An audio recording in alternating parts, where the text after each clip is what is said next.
Motorboat Yachting are here in a fabulously sunny Hamble for a used boat report on the Hunton 43, which is a boat which morphed out of the Hunton 42. So I think a little potted history would be in order. So it all started in 1984 when Jeff Hunton's 27 and 28 footers completely thrashed the opposition in the 1984 Round Britain powerboat race. Now Jeff went on to design and build a production boat, Gazelle 28. Then a few years later in 1990, Jeff launched the forerunner to this boat, which was the Gazelle 42. Now this had the same fantastic deep V hull as the boat we're on today, but very old-fashioned boxy superstructure styling. Now that all changed in 1998 when Jeff launched the RS43. And then a decade later in 2008 he launched the XRS43. So just a word about that Gazelle name. It was never sort of formally dropped, it just sort of petered out over a period of time. So you may come across RS43s that are referred to as Gazelle RS43s or simply RS43s. Anyway, the RS43 had the same swoopy styling as the XRS43 you see here. However, they were quite different under the skin. So the RS43 had a separate forward cabin and heads compartment, plus a small second cabin tucked under the cockpit sole, which was very cosy indeed. So I tested this boat in 2003, and I seem to recollect only about 18 inches or so above much of the bed. By contrast, the XRS43 had an open plan arrangement, the one that we're going to see today, with a separate heads compartment and shower compartment aft. So the heads was where the RS43's aft cabin used to be. However, the other big difference, and it really is profound, is that the XRS43 sports a twin-stepped version of the RS43's more conventional non-stepped hull.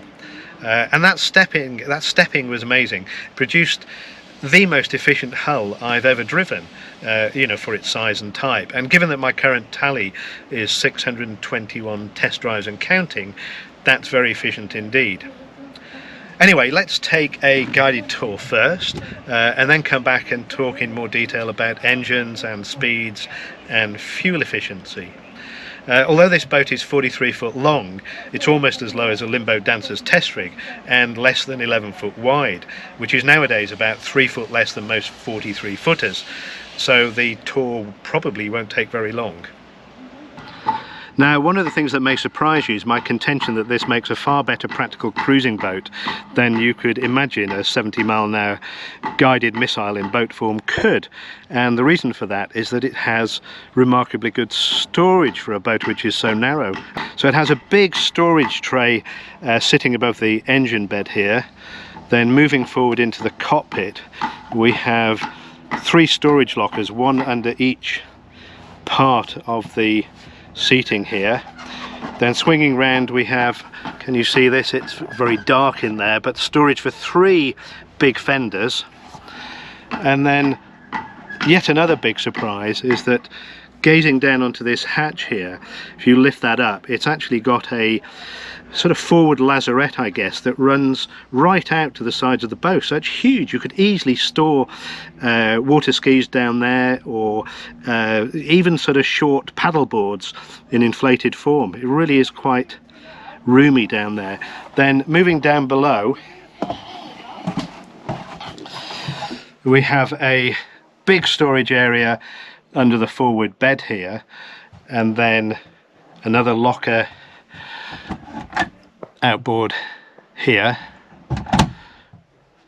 And then, even though we can see the hull to start intrude just below the seating there, this part of the seating has a locker underneath, and so does this one here.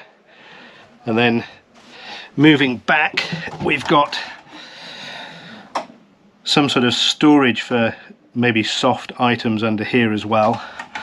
And then in the shower compartment there's storage under the basin area there and above there, and then swinging back round again we've got some more storage space in here too. Not colossal, but it all adds up to good practical cruising storage all told.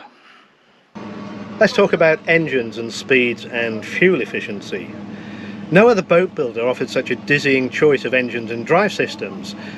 Volvo and Yanmar diesels were the predominant engines in sterndrive form, but Hunton also fitted Cummins diesels, Mercury Racing petrol engines, and even the odd Yamaha diesel setup. You could have everything from twin 285 horsepower Volvo sterndrives to a pair of 662 horsepower Mercury Racing petrol engines. Those would see you hurtling along at about 70 knots. Not only that, but Hunton were happy to fit Volvo and Mercury sterndrives, Arneson service drives, which this boat has, Mercury NXT surface drives, and they even built a waterjet boat too. As for efficiency, the standard RS43 would see off most boats of a similar sort of size and weight, but the stepped hull XRS43 is almost comically efficient. So the XRS43 can achieve 2+ miles per gallon at 30 knots. Now that's on a par with the slippery, windy 35 Camsin. That's designed by Hans-Jürgen Johnson, who in my opinion is one of the world's very best designers of hulls. So think about it, that's a 7-ton 43-foot boat consuming the same amount of fuel as a 5-ton 35-foot boat. Just bonkers, it really shouldn't be possible. Even the twin Mercury Racing 600 horsepower XRS43 achieved 1.3 miles per gallon at 30 knots.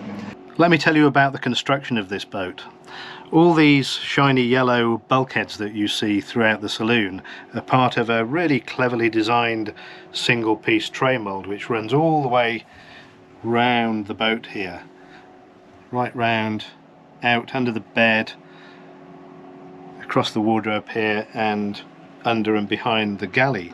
Now, tray moulds aren't unusual in boats. Almost all production boats use tray moulds, but the difference between Huntons and other builders is that they're phenomenally solid laminates. I don't know what the laminate weights are, but they certainly feel stiffer and stronger than most of the tray moulds I encounter in other boats. And the other big difference is that Hunton make a lot of effort to bond in every single scrap of this tray mould into every single edge that they can. So all around the deck head and down to the floor.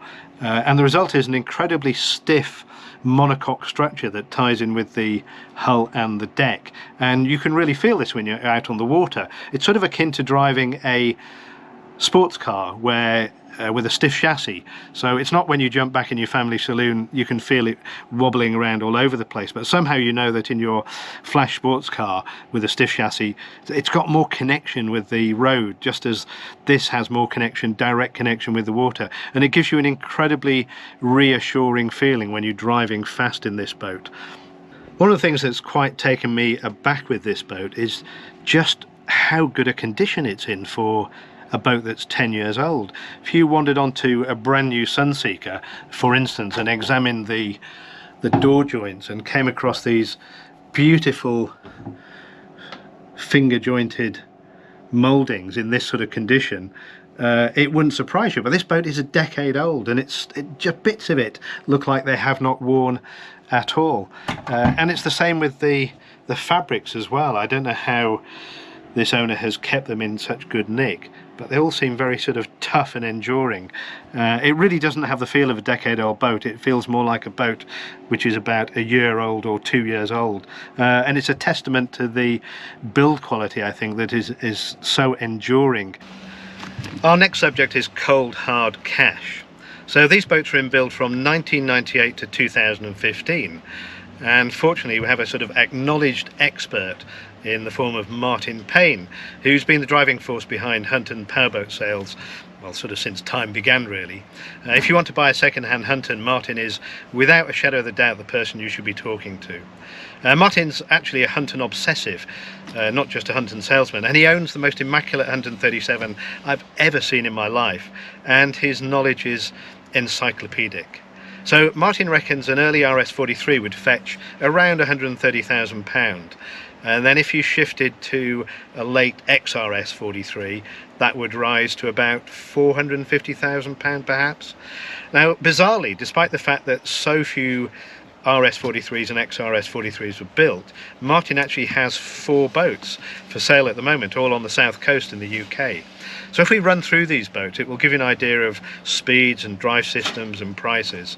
So boat number 1, £350,000, that's a 2012 XRS, so stepped hull. That's got twin 400 horsepower D6 Volvos in with the DPR stern drives, so total of 800 horsepower, and you can fly along at about 50 knots with those engines. So for those of you unfamiliar with the DPR, it's basically a slimmed down version of Volvo's standard DPH stern drive, so a little bit more slippery and lower drag and slightly lower draft as well. So we worked out that 50 hours cruising at 40 knots would consume around 5,000 litres for a year's cruising, and that would give you a cruising range of just under 300 miles at 40 knots with a 20% reserve. So boat number 2, 175,000, that's a 2007 RS rather than the XRS, so non-stepped hull. Now that boat has triple 315 horsepower Yanmar stern drives in, so a total of 945 horsepower, and that will give you around 47 knots. So immediately you can see the effect of dragging an extra stern drive leg through the water. It's got lower speed than the Volvo boat, even though it's got more horsepower, and also you've got the lower efficiency of the non-stepped hull as well, helping to slow it down a little bit. So boat number 3, £425,000, and 2012 XRS, that has twin 370 horsepower Yanmar stern drives in, so total of 740 horsepower, and that will give you about 48 knots, so still a really nippy boat. So the cost, that high cost, is explained by the fact that it's had apparently an absolutely monumental refit, according to Martin, the cost of which is nudging the price of the original boat. So the fourth and final boat that Martin has for sale, £375,000, and that's the boat we're sitting on today. That's a 2012 XRS. It's got twin 480 horsepower Yanmars in, but it also has Arneson surface drives as well. So a total of 960 horsepower, and that will give you can whiz along at around 55 knots. So just a little bit of, I suppose, experience with the Arnesons. There is a sort of myth, I think, that Arnesons are perhaps a bit tricky and need super levels of Steve Curtis-like skill to drive them, and that's really not true at all. They do require a little bit more skill than a standard stern drive leg, but fundamentally they work in the same way. You trim the legs in when you're getting on the plane and trim them out as you rise up onto the plane. It's just that they're a little bit more sensitive, though. They probably need a little bit more attention. And when you're in the marina, they handle very much like a stern drive boat, so you vector the legs, if you want to call them that, to drag the stern around or push the bow around, and the only thing you have to allow for is the fact that because they're surface piercing propellers, they have far less grip in reverse. So based on my experience of, I don't know, about half a dozen Arneson leg boats, I'd say they probably have about a third of the thrust in reverse. So you simply need to use more revs to achieve the same effect. It's not difficult, it's actually quite a delicate operation, which actually can be quite handy at times. But it's not tricky, you get used to it. And the only thing you can't really do with the Arnesons is put one in forward and one in reverse, because the thrust is all out of kilter. So you have to forget about that form of manoeuvring. But most stern drive leg skippers wouldn't use that anyway, they'd vector the legs. So what about the cost of mooring this boat? Well, annual marina mooring in the Solent area would cost around £10,700 to about £21,000, including VAT for this boat. There was a question, I think, about how we arrived at those mooring costs. So what I've done is I've used two extremes really. So the high cost, the 21,000, is a full year's mooring at Hamble Point Marina, but paid monthly. And then the low cost is annual mooring at Premier's Swanwick Marina. Now, of course, there are cheaper marinas, but I picked on Swanwick because it has really great facilities. It's got an on-site restaurant, engineering, really good engineering services at hand, a dry stack, and so on and so on. So it's what I call a proper full-fat marina. So what should we make of the Hunton 43?